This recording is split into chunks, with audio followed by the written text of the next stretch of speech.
আসসালামু আলাইকুম এভরিওয়ান। আশা করি আপনারা সবাই অনেক ভালো আছেন। আলহামদুলিল্লাহ আমি অনেক ভালো আছি। আম্মু আমাদের জন্য কি কি পাঠিয়েছে, শাশুড়ি আম্মা কি কি পাঠিয়েছে চলুন দেখি। তো আর আব্বু আসলে গ্রামের বাড়িতে গিয়েছিল। তা আসার সময় আম্মু দিয়ে তারপরে আমার শাশুড়ি দিয়ে অনেক কিছুই আমাদের জন্য পাঠিয়ে দিয়েছে। তো দেখতে পেলেন আম্মু আমাদের জন্য খিচুড়ি রান্না করে দিয়েছে আর আমার শাশুড়ি রুটি বানিয়ে দিয়েছিল। আর এটা হাতে কাটা সেমাই আম্মা দিয়েছে। মানে রান্না করে দিতে চাইছিল কিন্তু সময় পায় নাই। তো কাঁচাই দিয়ে দিছে, আমি এটা রান্না করব। আর এদিকে আমার শাশুড়ি আম্মা দুধ পাঠিয়েছে আমাদের জন্য। আর আমার আম্মু মাছ, তারপরে মুরগির মাংস আর গরুর বট পাঠিয়েছে। আর এদিকে কিছু আবার পেঁয়াজ রসুন পাঠিয়েছে। দেখেন এত কটা পেঁয়াজ রসুনে আমার কয়দিন যাবে। তারপরে আম্মা পাঠিয়েছে। আর পাঠিয়েছে পুঁই শাকগুলো একদম গাছের। তো তাড়াহুড়া করে অমনি পাঠিয়ে দিয়েছে। আম্মু সাধারণত বেছে সুন্দর করে তারপরে দেয়। আর এদিকে আমার শাশুড়ি আম্মা গরুর মাংস, মুরগির মাংস আর মাছের ডিম পাঠিয়েছে। তো আমি বলছিলাম পানি কাগজে পাঠাতে, কারণ দেখা যায় যে আম্মা তারপরে শাশুড়ি আম্মা এরা খাবার পাঠায়, তো বাটি সবগুলাই ঢাকাতে। তো যার কারণে বলছিলাম যে পানি কাগজে পাঠাতে, আমি শুধু বের করে গরম করে ফেলবো। তো অলরেডি কিন্তু খিচুড়ি, তোয়া, তারপরে তোয়ার বাবা খাওয়া শুরু করছে। আর এগুলো এখন ফ্রিজে রেখে দিব। এখান থেকে গরুর মাংসটা খিচুড়ির জন্য বের করব আমি। তো তারপরে আমি সব কিছু গুছিয়ে রেখে এখন তোয়াকে পড়তে বসিয়েছি। তোয়ার পরীক্ষা হবে। তো প্রথম পরীক্ষা বাংলা। আর সবসময় আসলে দেখি, তবে পরীক্ষার আগে একটু বেশি দেখতে হয় বাচ্চাদের। তো তোয়াকে আমি পড়তে বসিয়ে তারপরে আবার ভাবলাম মা যেহেতু সকালে মানে হাতে কাটা সেমাইটা পাঠিয়েছে, রান্না করে না, মানে এমনিতেই পাঠিয়েছে। তো আমি ভাবলাম সেমাইটা এখন রান্না করি। তো আমি দুধ, তারপরে চিনি জাল করে একটু মশলা দিয়েছি, মানে তেজপাতা, তারপরে ফল, তারপরে দিয়ে আমি এটা সেমাইটা দিয়ে এখন ফুটিয়ে নামিয়ে নেব। এটা আসলে রান্না করা একদম সিম্পল। তো রান্না করা যতটা সিম্পল, কিন্তু বানানো কিন্তু খুবই কঠিন। তো এটা মানে বানানো খুবই কষ্টকর একটা পিঠা। তো যাই হোক, তারপরে আম্মা পাঠিয়েছে। তো এটা পরের দিনের ভিডিও। তো আর বাবা বাজার থেকে আসার সময় তোয়াদের জন্য ললিপপ, চিকেন আর চিকেন বল নিয়ে আসছিল। আর আজকে রোস্ট রান্না করব আর পোলাও রান্না করব। তো এই জন্য রোস্টের মশলা, তারপরে গাজর, তারপরে শসা সব কিছু আমি রেডি করে রাখতেছি। আর এদিকে পোলাওর চাউলটা আমি বের করে বেছে নিব। দেখা যায় অনেক সময় পাথর থাকে, বড় বড় পাথর থাকে। তো এগুলো আমি বেছে নেব। এখানে মোট 1.5 কেজি চাউল দিয়েছি। তো চাউলগুলো সাইডে রেখে রোস্টের যে মাংসটা সেটা আমি সুন্দর করে ধুয়ে একটা চালনের পর রেখে দিয়েছি পানিটা ঝরানোর জন্য। আর এদিকে পোলাওর মধ্যে আমি গাজর কুচি কুচি করে দেবো। তো সেটাও রেডি করে রাখছি। হালকা একটু জিরা বেটে দিব। আর তারপরে বাদাম, তারপরে শাহি জিরা, এগুলোও বেটে দিব।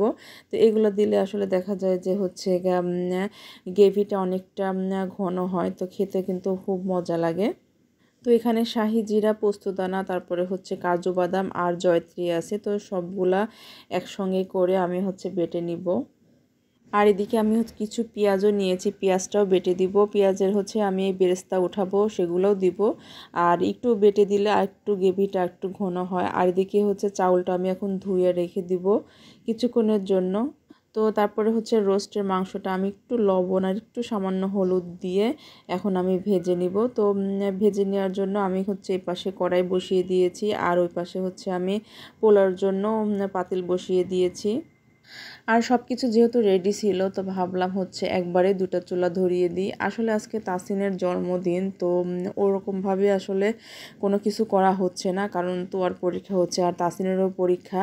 তো যার কারণে ঘরোয়াভাবে বাচ্চাদের শুধু একটু রোস্ট পোলাও রান্না করে দিব। আর যদি সন্ধ্যার পরে কেক নিয়ে আসে ওর বাবা, তো এই জন্য আসলে আজকে রান্না করতেছি। এমনিতেও সবসময় ওদের পছন্দ মতো আমি খাবার রান্না করার চেষ্টা করি। তো ভাবলাম আজকে যেহেতু তাসিনের জন্মদিন, তো ও রোস্টটা পছন্দ করে, তো ওর কারণে আসলে আজকে রান্না করতেছি স্পেশালভাবে। তো পোলাওর জন্য কিন্তু আমার গাজর কুচিটা ভাজা হয়ে গেছে। এখন আমি চাউলের উপরে লবণ ছিটিয়ে এখন চাউলটা ঢেলে নিব।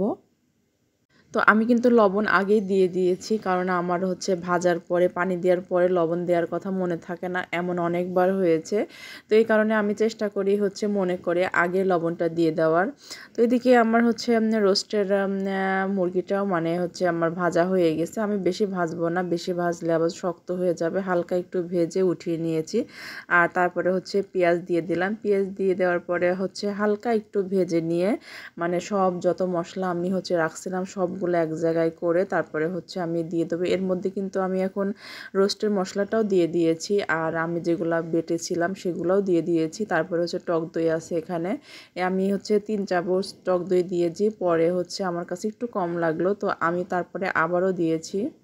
তো সব মশলা আমি একত্রে সুন্দর করে মাখিয়ে নিচ্ছি।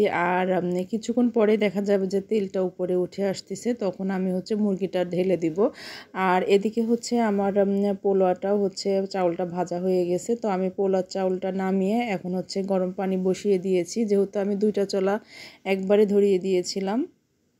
তো ওই কারণে আমার আসলে গরম পানি আগে করা হয় নাই। তো যাই হোক, আমি হচ্ছে গরম পানি দিয়ে এদিকে হচ্ছে মুরগিটাও নিয়ে মানে ঢেলে দিয়ে তারপরে হচ্ছে মাখিয়ে দিচ্ছি। আর গরম পানিও হয়ে গেছে, গরম পানিটাও আমি দিয়ে দিলাম। আর মুরগিটাকে আমি সুন্দর করে একটু ভাজা ভাজা করে নেব, তারপরে পানি দেব। তো এই মশলাটা মানে এভাবে রান্না করলে আমার কাছে বেশি ভালো লাগে, মানে একদম ভাজা ভাজা করে তারপরে হচ্ছে পানি দেওয়া। তো তারপরে আমি এটা রান্না করতে করতে আমি ভাবছি আমার রান্না শেষ। এদিকে তো আর বাবা হচ্ছে বাজার থেকে আসার সময় আরও 1.5 কেজির মতন গরুর মাংস নিয়ে আসছে। তো গরুর মাংস নাকি খুব ভালো ছিল, এজন্য ও চয়েস করে নিয়ে আসছে। তো বলতেছে এখনই রান্না করো, কারণ তাজাটা হচ্ছে খেতে বেশি মজা লাগে, ফ্রিজে উঠে গেলে আর ওরকমভাবে মজা লাগবে না। তো আমি এখন ধুয়ে সঙ্গে সঙ্গে রান্না করব, যেহেতু সব কিছু আমার রেডি ছিল। তো এজন্য এখনই রান্না করে ফেলবো ভাবতেছি। মাংসটা ধুয়ে আমি হচ্ছে পাতিলে রান্না করব। তো পাতিলের মধ্যে দিয়ে দিলাম, আমার হচ্ছে কিছু পেঁয়াজ মরিচ কাটা ছিল, তো আমি আরও কিছু কেটে নিলাম। আর এখন হচ্ছে আদা বাটা রসুন বাটা দিয়ে তারপরে সব যা যা মশলা আসলে লাগে তা সব কিছু দিয়ে একবারে মাখিয়ে বসিয়ে দিব।